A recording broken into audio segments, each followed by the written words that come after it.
Have you ever heard of a place where um, a mosque might look like it's straight out of a Hindu storybook? Really? Yeah, that's the kind of fascinating blend we're diving into today.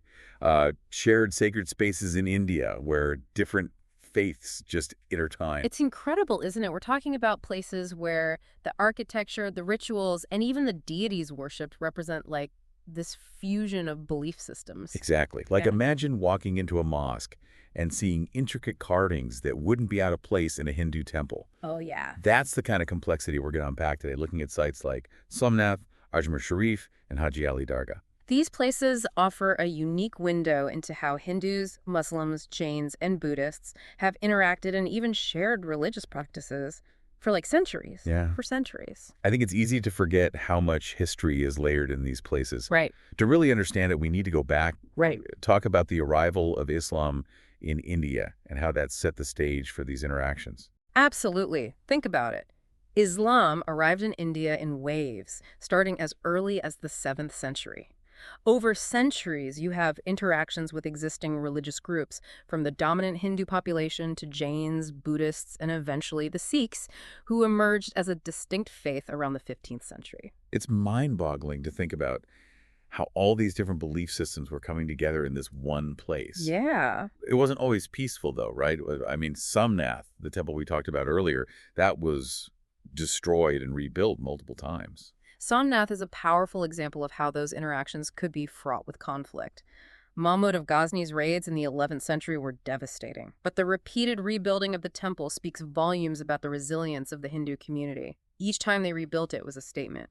Our faith cannot be erased. It makes you wonder what Mahmud of Ghazni was really after. Was it just about wealth, or was there something more symbolic at play, like trying to suppress Hinduism? It was likely a combination of factors. Ghazni was a powerful ruler with ambitions of expanding his empire, but his actions also had a clear religious dimension.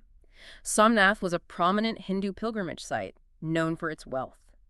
By destroying it, he aimed to strike at the heart of Hinduism, both economically and symbolically. Yeah. You know? It's interesting, though, that despite this history of conflict, we also see places like Ajmer Sharif, which embodies this incredible spirit of religious syncretism. Right. A Sufi shrine revered by both Muslims and Hindus.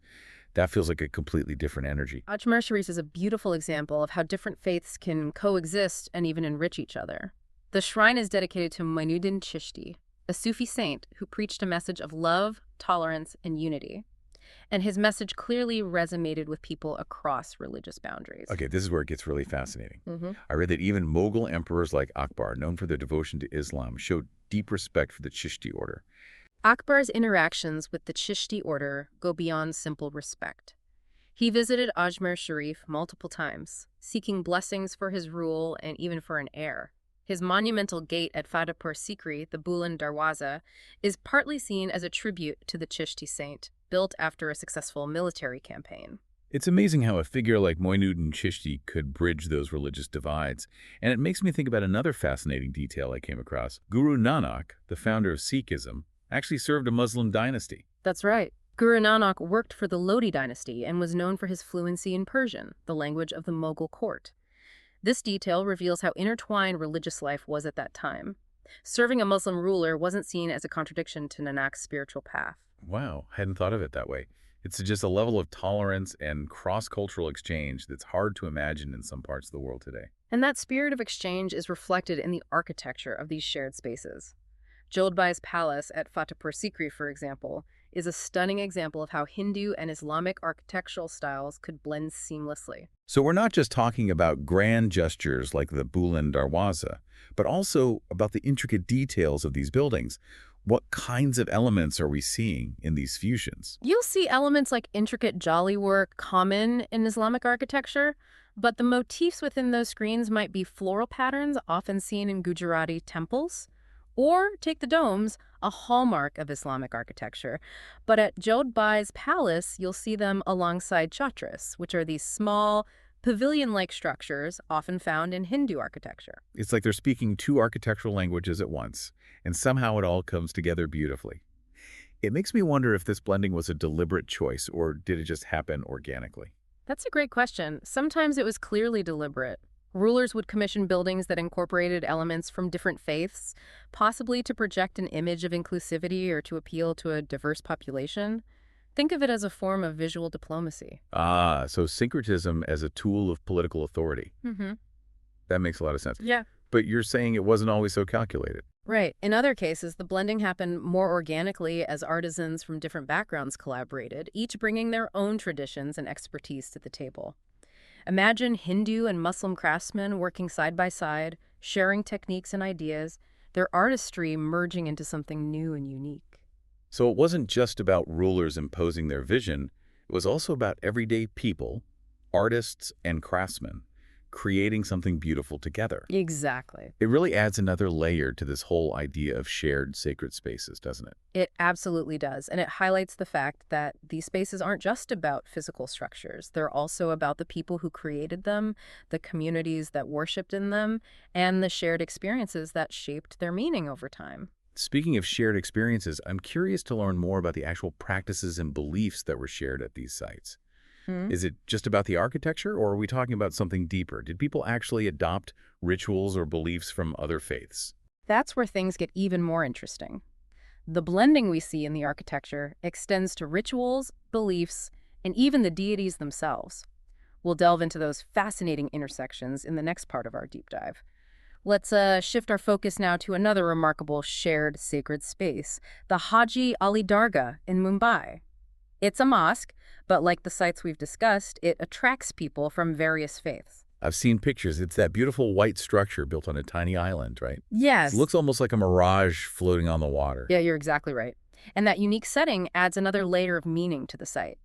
The Dargah is dedicated to Haji Ali, a Muslim merchant who renounced his wealth and became a saint. What's fascinating is that people of various faiths visit, seeking his blessings. So even though it's dedicated to a Muslim saint, it transcends those religious boundaries. Absolutely. It's a testament to the power of certain figures to resonate with people across different belief systems. And the setting itself, the fact that you can only reach the Dargah during low tide, walking across the exposed seabed, adds this element of pilgrimage, of a journey of faith. I can only imagine the feeling of walking across the ocean floor to reach this sacred space. It must be quite an experience. It's a powerful symbol of devotion and the lengths people will go to connect with the divine. And it's not just the setting. The architecture of the Haji Ali Dargah also reflects that blending of styles we've been talking about. You see Indo-Islamic influences with its intricate jolly work and delicate minarets, but also elements of Mughal architecture, especially the central dome and use of white marble. It's interesting how those styles from different periods and regions come together in this one place. It almost feels like a visual timeline of architectural evolution, doesn't it? It does, and it highlights how architecture itself can be a language that speaks to cultural exchange and the merging of artistic ideas. You see these layers of influence in other shared spaces too, like Ajmer Sharif. It incorporates Mughal and Rajput elements and even features influences from regional Rajasthani architecture. It makes you wonder how those design decisions were made. Was it a conscious effort to incorporate different styles? Or did it happen more organically? It's likely a mix of both, depending on the specific site and the historical context. Sometimes, as we discussed earlier, rulers deliberately commissioned structures that blended styles, maybe as a way to appeal to a diverse population or project an image of unity. Like a way of saying, hey, we're all in this together. Exactly. But in other cases, especially when it comes to the finer details of ornamentation, the blending might have happened more naturally. Imagine craftsmen from different backgrounds working together, each bringing their own artistic traditions to the project. It's fascinating how those collaborations could result in something so beautiful and unique. And it's important to remember that this blending of styles wasn't limited to grand structures. You see it even in smaller details. Think about the carved patterns, the decorative motifs, the way calligraphy is integrated into the design. Those elements often reflect a fusion of Hindu, Islamic, and sometimes even Buddhist artistic influences. So it's like these shared spaces are filled with these hidden layers of meaning, these subtle nods to different traditions, waiting to be uncovered if you know how to look. Precisely, and those hidden layers speak to the fact that these sites are more than just bricks and mortar. They're living expressions of cultural synthesis, constantly evolving and reflecting the changing dynamics between different communities. Okay, so we've talked about the architecture, the historical context, the unique settings of these shared sacred spaces. But now I want to dive into the heart of it, the actual practices and beliefs. Did those blend as well? Did people from different faiths actually share rituals or adopt beliefs from other traditions? That's a great question, and it's where things get even more fascinating. The blurring of lines we see in the architecture extends to the very heart of religious experience.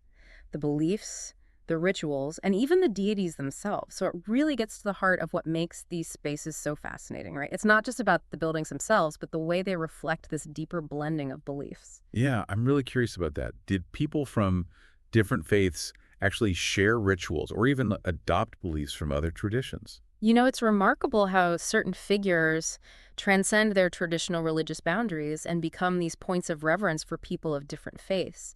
It's a testament to the human desire for connection and the universality of certain spiritual aspirations. Like Moinuddin Chishti in Yeah. Ajmer Sharif. Yeah. He was a Sufi saint, yet his shrine draws Hindus who participate in the rituals, offering chadars and seeking the saint's blessings. That's a great example.